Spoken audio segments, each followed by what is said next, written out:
Okay.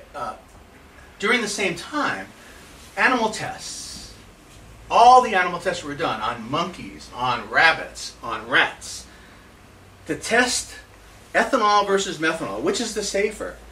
Always methanol proves to be much more safe to animals. Okay. And it's because of Richardson's rule. The less the number of carbons, the more safe the alcohol is. Humans are the only living thing that don't behave according to that rule. We lost the ability to safely consume, to safely metabolize. Is that a bad word? Safely metabolize methanol. We go produce formaldehyde, directly formaldehyde, in cells, and I'll show you how that happens. Methanol was made, they removed the terrible odor associated with methanol. I talk about denatured alcohol. Denatured alcohol, they used methanol for years to make it undrinkable so that the governments can still collect their tax. So denatured alcohol, methylated spirits, we're always using methanol because methanol had a terrible taste. And of course, it would kill you. So once they removed that odor, the drug companies started using methanol and replaced the ethanol in their cough syrups and vanilla extract. And this was in about 1902 or 3, whatever. Most of the major companies switched. Well, people started dying right and left. Thousands of people died because of this. The doctors who were treating these people would go back and write in medical journals that, hey, it must be the methyl alcohol. The industry would say, no, look at the animal studies. Animals, it's safer in animals than methanol is. And they would go, it went back and forth for 40 years. Many, many people died. Some smart companies just stopped using it because they knew there's something wrong. The exact same thing is happening with NutraSweet, aspartame. They tested that on animals.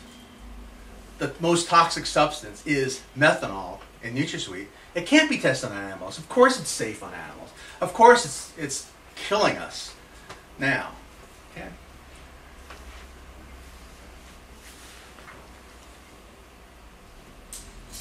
Okay, I'm saying that methanol poisoning is the environmental cause of multiple sclerosis. Why pick on methanol? It is the smallest alcohol. It's a minute molecule, a very small molecule. There's a believe it or not, there is a multi-million-dollar lobbying group in the United States. They're actually all over the world, but they're stationed in the United States, called the Methanol Institute. They're there specifically to protect the name of methyl alcohol.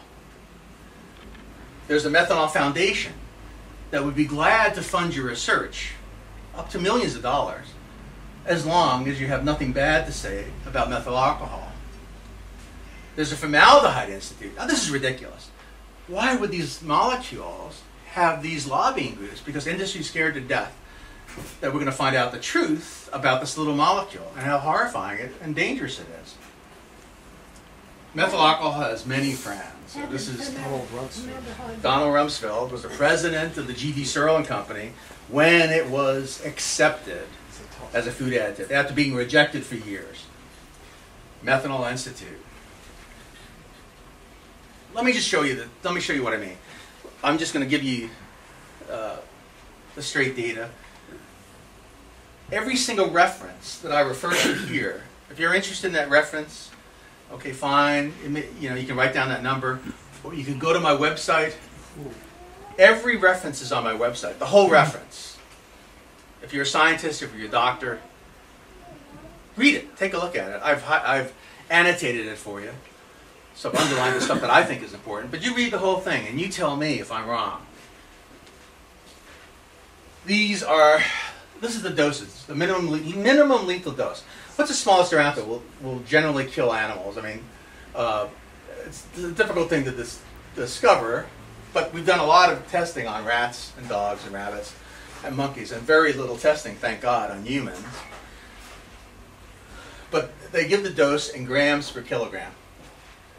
So what I've done to make it easier for you to understand is I've said the grams to kill a 70 kilogram female animal, whether it be man or rabbit or whatever. Now it's a little hard to find those things, but I've extrapolated for you so you don't have to worry about grams per kilograms, miles per hour, kilograms per decimeter, or whatever.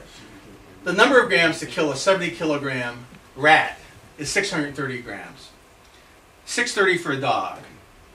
490. Monkeys, about the same.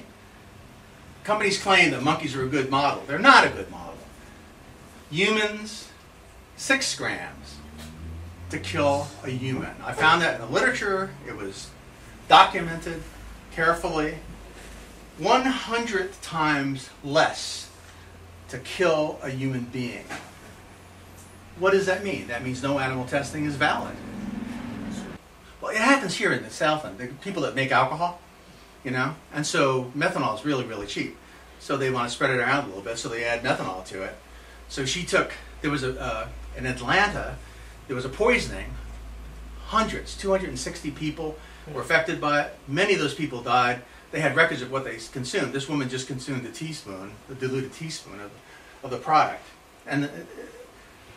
But it gets better. Okay, so here's what I did here. So 70 kilogram man lifts a glass with a 70 kilogram rat. Okay, size counts. The dose of poisons are given in grams of poison per kilogram, which brings everything to equal. The minimum dose of ethanol to kill a human or a really big rat is about the same. It's a liter of 100 proof vodka will, again, within an hour, will kill a human. It will kill a 70 kilogram rat as well. Okay, so that's equal. So that's ethanol.